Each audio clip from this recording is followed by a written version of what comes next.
Iran-Contra was a secret program by the Reagan administration to circumvent Congress and illegally sell weapons to Iran, a terrorist nation, quote unquote, in order to pay for a guerrilla war against the Sandinista Nicaraguan government. When the operation was uncovered, it also uncovered an off-the-books operation that, in the words of one man, was a secret government with its own permanent funding mechanism and its own army, navy, and air force. The exposure of Iran-Contra operation revealed the tip of the iceberg.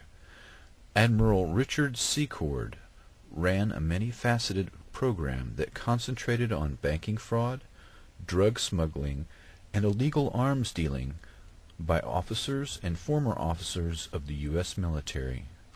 Oliver L. North, a Marine lieutenant colonel assigned to the National Security Council staff beginning in 1981 until he was fired on November 25, 1986, was the White House official most directly involved in secretly aiding the Contras, selling arms to Iran, and diverting Iranian arms sales proceeds to the Contras.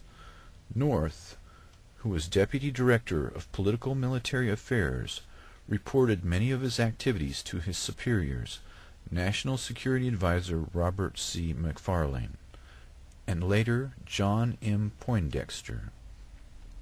He later claimed to have taken much of his direction from Central Intelligence Agency Director William Casey. More significantly, North testified repeatedly that he believed President Reagan was aware and approving of his activities. North was unable to offer direct proof of presidential knowledge and authorization.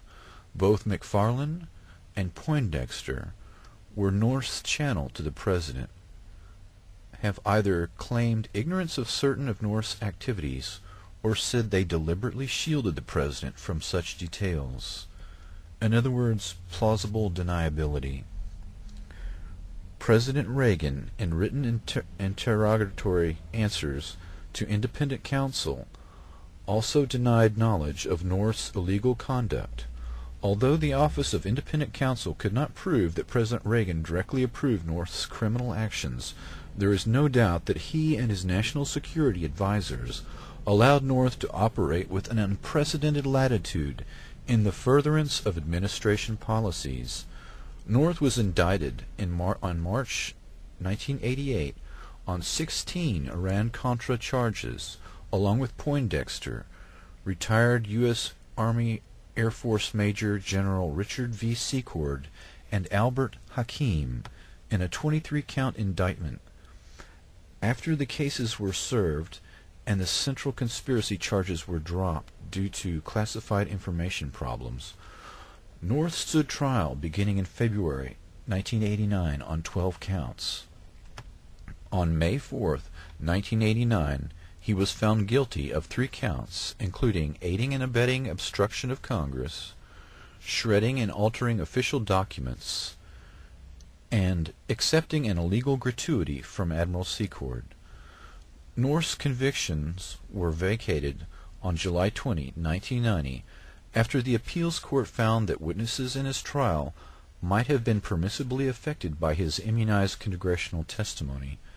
Many figures that came under criminal investigation and prosecution in Iran-Contra, like John Poindexter, Elliott Abrams, Richard Armitage, Dick Cheney, Otto Reich, Colin Powell, and John Negroponte, returned to serve in the current Bush administration without serious challenge from the Congress of the United States.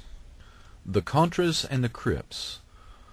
A San Francisco Bay Area drug ring sold tons of cocaine to the Crips and Bloods street gangs of Los Angeles and funneled millions in drug profits to an arm of the Contra guerrillas of Nicaragua run by the Central Intelligence Agency, the San Jose Mercury News has found. This drug network opened the first pipeline between Colombia's cocaine cartels and the black neighborhoods of Los Angeles, a city now known as the crack capital of the world. The cocaine that flooded in helped spark a crack explosion in urban America and provided the cash and connections needed for LA's gangs to buy weapons. It is one of the most bizarre alliances in modern history, the union of a U.S.-backed army attempting to overthrow a revolutionary socialist government and the gangstas of Compton and South Central L.A. The Army's financiers, who met with CIA agents before and during the time they were selling the drugs in L.A., delivered cut-rate cocaine to the gangs through a young South Central crack dealer named Ricky Donnell Ross. The investigative reporter Gary Webb, who broke this story that no other major newspaper would run, was found murdered in what can only be described as a staged suicide.